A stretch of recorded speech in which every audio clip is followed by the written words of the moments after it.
another episode of Voice Please. On last week's episode, we discussed disorders of the voice in sports fans. This week, we will take a closer look on the voice disorders seen and heard in singers. We've talked about Adele's recent experience with her vocal nodule. I'm sure you all saw her Instagram video of her writing on a piece of paper telling the world she would have to cancel her show. Yeah, how devastating. We talked to John Mayer before. Usually, we are used to hearing Mayer's flawless voice, so we were surprised to hear John with a strained voice that was hard on our ears. As he detailed his decision to cancel his tour this year, we heard a decrease in his vocal range and change of pitch. What you heard, I could barely hear him. His ability to project and endure speech was not at all what I am used to. What a shame. Don't have what happened to John happen to you. Don't keep waiting on your voice to change. On this week's episode, we will explore in more detail some of the problems that singers have on their voices. Yes, I always hate to hear that artists must cancel their shows because of their speech. If they were to attend to their voice, maybe we would see this happening less. I remember last year, I was all ready to go to Beyonce's concert, and she had to cancel it.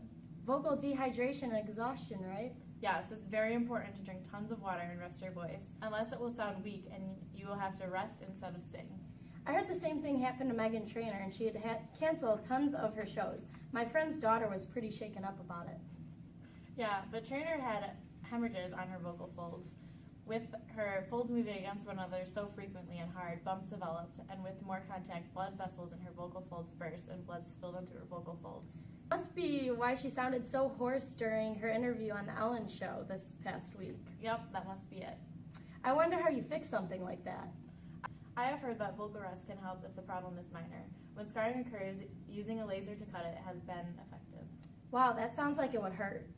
You know what else seems painful? When John Mayer suffered from his granuloma, he had to get Botox injected straight into his neck to strengthen his folds, although usually no treatment is necessary. In other cases, corticosteroid creams, injections, as well as freezing the lesions, light therapy, and oral medications can help. A common disorder that we haven't talked about is laryngitis. Celine Dion suffered from this back in the day when she canceled a concert my mom had planned to attend. I've lost my voice before. Laryngitis is inflammation of the larynx, and this can cause difficulty breathing, noisy breathing, lightheadedness, and increased effort. No wonder she sounded hoarse and raspy when telling the public she had to cancel multiple shows.